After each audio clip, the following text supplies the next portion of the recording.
Pra zoti Dumani është keq përdorur, por nuk e ka kuptuar, sepse çfarë ndodh me këta që janë lart në pushtet? Janë në ajër, nuk e kuptojnë. Kur ti i thua diçka, nuk e kuptojnë çfarë po i thua, sepse vetkënaqësia është e tepruar, është e paimagjinueshme. Ju nuk e besoj, keni besoj, keni fol me njerëz që janë në pushtet edhe kuptoni çfarë janë. E dini shumë mirë, po do flas unë, mos flisni ju, jo. Po flas unë. Janë në momentet ç'a them, i thotë kështu, ç'a për jashta. E kupton? Kur fillon edhe i vjen realiteti aty, kur ja vlla do bëjmë një kafe, ke humbur, po e ke humbur ti më. Sidomos gjatë fushatës elektorale, po. Po, atëherë është kapaku. Dëgjoj tani, e gjitha kjo që ndodh është e paimagjinueshme. Pse? Se të thot ku je ke humbur, se ke ra. Se kur isha atëherë në maj, nuk e di nga të shkoje. Pra do të thot që edhe të këta, të cilët i kenë në pushtetin ekzekutiv, gjyqësor, këta të gjyqësorit e hajnë më shumë se i përdor politika si prezervativ, pastaj i flak kapakun, a kuptojnë vendos kapakun dhe thot dil nga sistemin, e pe kapaku që i bërën asajt që pranoi ankimin e Alibejit, që si ishte pala ju e pranoi. Pas një kohë e shkarku nga gjyqtare. Po a e përdorën? E përdorën. E pranojnë po. Gjykata e lartë i thot, kë pranon ti ankim të atit që nuk është palë më i zojnë. Thjesht përdorë politikisht persone. Pra këta tek sistemi i drejtësisë janë përdorë dhe se kanë kuptuar dhe mendoj se kanë pelerinën dhe kanë pushtetin, por ikin nga pushteti, ku do shkosh? Do marrësh azil. Po të vjen tjetri, më ta bën greminë, më ta bën gropën ai tjetri më. Se do ja bëre gropën tjetrit, mbaj mend që do futesh në grop. Dhe të marrë jo azil, jo ambasador, jo pushtet kesh, por ai tjetri do ta gjej ta bëj gropën. Prandaj them, reflektoni të gjithë që i bëni gropa të tjerëve, sepse te gropa do të bijeni vetë, pavarësisht çfarë fuqie keni. Pra ju po thoni që Altin Dumani edhe duke qenë prokuror i thjeshtë i Spakut të mund të hakmerret kundrejt Edi Ramës me dosjet që ka, edhe pse në pozitën aktuale sipas jush, siç po thoni, ai po përdoret dhe keq përdoret nga Edi Rama. Po, sepse ai ka pranuar të përdoret nga zoti Rama. Shiko, kur ti politikisht përdoresh nga një person, është shumë e vështirë që atij personit të ikësh nga ndikimi. Po pra, po si do ikësh që të hakmerret, kjo është ideja. Po nga kanë pushtetet, njëri ka ekzekutivi, tjetri gjyqësori. Dumani të fut në burg në çdo moment. Sepse Spaku është organ që të fut në burg. Gjykata nuk ka ç'a të bëja përmendësh ajo fjali e famshme, që asnjëri si vuri re, po duhet të vite ty dhe pastaj të zgjohesh nga gjumi. Pra do të thotë që Rama në çdo moment nuk do të është një person i cili mund të kanoset nga zoti Dumani që mund ta fusë në burg zoti Dumani, Ramën. Kam frikë se anasjetës mund ndodhi, të kemi modelin e famshëm Maqedonisë së Veriut. Pra, edhe Rumanisë. Pra, duhet të keni parasysh diçka. Se si do përdoren kartët njëri tjetrit, kjo është një betejë e tyre, që ne nuk na përfshi. Kur të ndodhi rasti, ne do dalim të komentojmë rastin.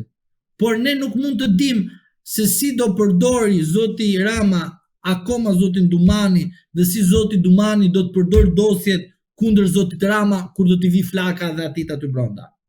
Pra, ne nuk mund ta dim dot, po ne mund të themi që flaka do t'i shkojë të gjithëve.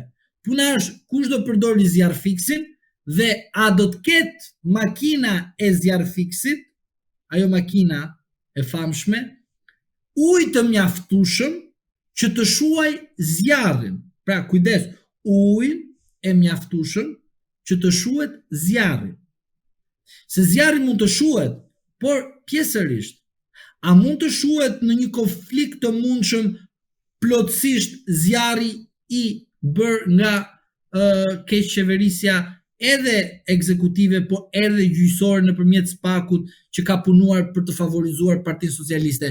Sepse për ata që akoma mendojnë që Erion Velia është në burg për shkak të 800.000 librave që ka ble gruaja vet, nuk është e vërtet. Është në burg politikisht, nuk është juridikisht. Se të ishte juridikisht, i bie që të bie gjithë Partia Socialiste nga mes deri në darkë. Prandaj them, dosjet që zoti Dumani do të ketë gjatë kohës kur do të jetë prokuror i thjeshtë dhe nuk ka ndryshime kushtetuese që ai të rikonfirmohet kryetar i SPAK-ut, do janë dosje të cilat do jenë kërcënuese ndaj zotit Rama, që në momentin e dur zoti Dumani do t'i përdor për vetëmbrojtje, më fal. Po kur punon për me puç ndaj tjetrit, normalisht edhe ti strategjinë puçlliku do ta kesh për tjetrin kur do të përdori edhe ty. Pra kur do të vi momenti që do të godasit ty sepse ja bëre punën. Pra, izolove të gjithë opozitën që zoti Rama të marrë 83 mandate. E sakatove opozitën duke arrestuar një në lushnje për korrupsion, atë ka plane që bënte lavazh në Ngeleta Libeja e SPAK-ut, duke arrestu familjen. Pra, duke izoluar opozitarët, janë opozitarë, hajde, i futëm se s'kishin pushtet të famshëm, po, pra të dukshëm. Pra, i more këta, i bërë statistik, po nuk more asnjëherë nga PS-ja dhe i le të bëjë 83 mandate. Pra, e kuptoni ku është e gjithë logjika që u përdore, po do të vi pushteti që do të përdori ashtu si çdo pushteti që të shkatroj, të masakroj. Prandaj për mendimin tim, zoti Dumani është në negociat me Partinë Socialiste, a do të qëndroj në krye të organit që ai drejton, që ka qenë në mënyrë të shkëlqyer, sukseset janë të paimagjinueshme, që SPAK-u me atë që unë dua t'i falenderoj, pse? Kur kam thënë tek ju, nga plepat 1 jemi te plepat 2, asnjëri nuk më besonte. Shiko mandatet 83, kur them unë që ato janë në shërbim të partisë në pushtet, 83 mandate i keni aty. Kur në rast se do të bëhen ndryshime kushtetuese dhe ligjore dhe rikonfirmohet zoti Dumani në krye të SPAK-ut, më plepaxhi ose më mirë, më fakt më të bukur që është e paimagjinueshme kjo gjë, që vërteton që plani ka qenë më izolo opozitën dhe ti rikonfirmohesh, edhe sikur mos tjetë ky plan, po i përdorshëm ishte ky plan që SPAK-u të punonte kundër opozitës dhe medias. Do të kemi dhe arrestime të medias. Do të kemi edhe goditje ndaj medias. Prisni se këtu do të jemi edhe do të shikoni të gjitha këto se si do zhvillohen.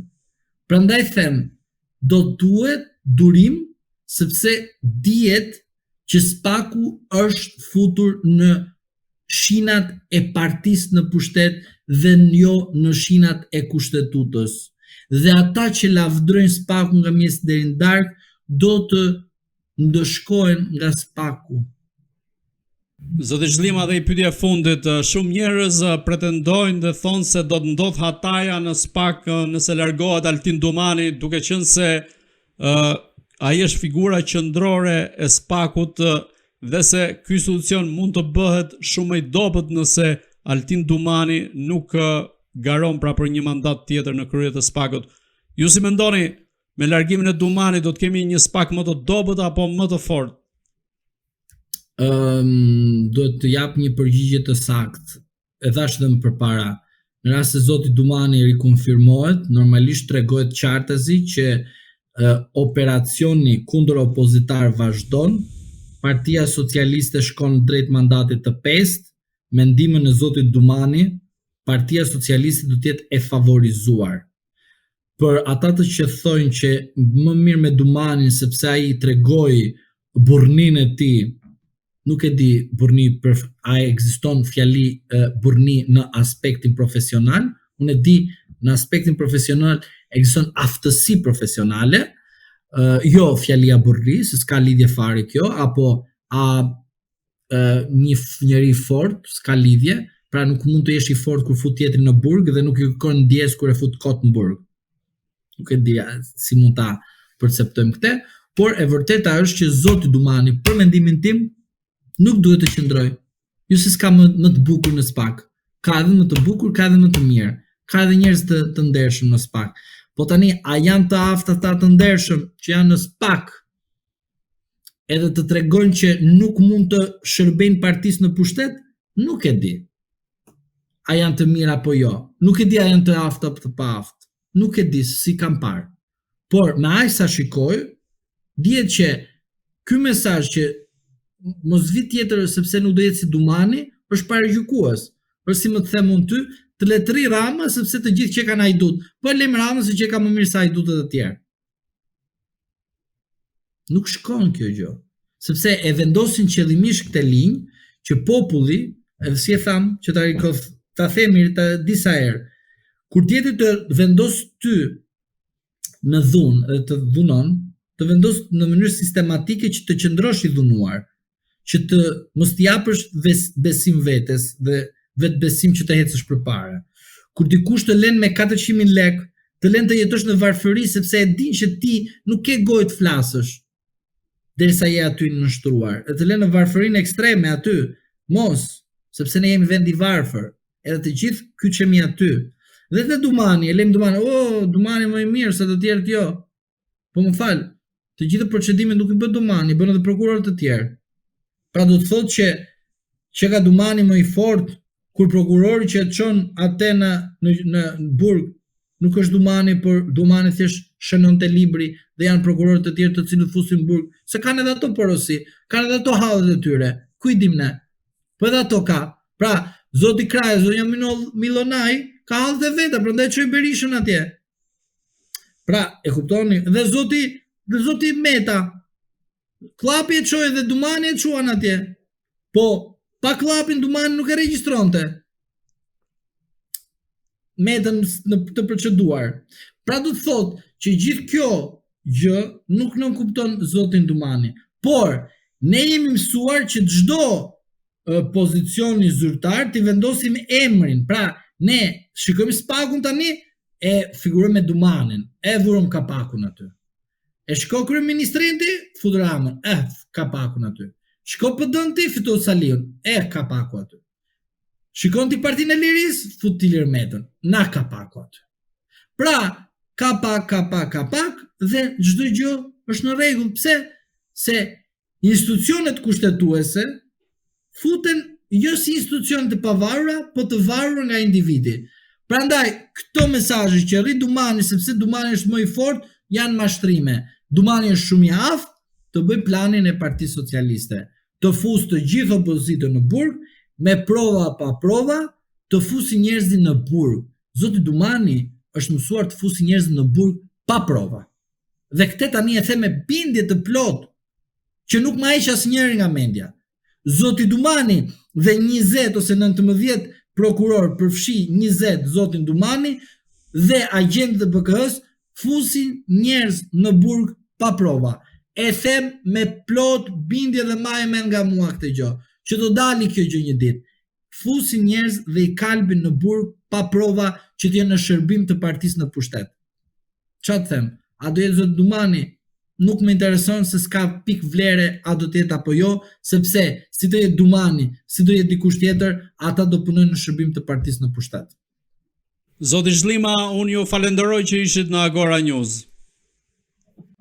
Edhe unë ju falenderoj për ftesën, gjithashtu falenderoj njerëzit që na ndjekin, i ftoj të na bëjnë like, të na bëjnë abonime tek faqja juaj dhe gjithmonë dua të falenderoj edhe një pjesë të komentuesve të cilët ndjej, do të thoja, nderin dhe kënaqësinë më të madhe që unë t'i falenderoj, sepse kanë treguar jo vetëm atë që ne themi mbështetjen ndaj një figure, po tregojnë që qëndrueshmëria e tyre në komente për komentimin e situatës politike, reflektimin dhe duke e parë ashtu siç duhet politikën dhe jo duke e parë nga ana emocionale, sjell dëgjues njerëz të cilët i shikojnë lajmet jo ashtu si serviren, po i shikojnë më tej duke na dëgjuar në portale ku flasim në gjëra dhe në fakte më ashtu siç duhet, duke dhënë gjithmonë të vërtetën dhe realen atë që duhet për çdo dëgjues. Ju falenderoj dhe ju për ftesat që më bëni. Të dashur shikues, bashk do shihemi në intervista të tjera, por mos harroni të bëni subscribe në kanalin tonë në YouTube.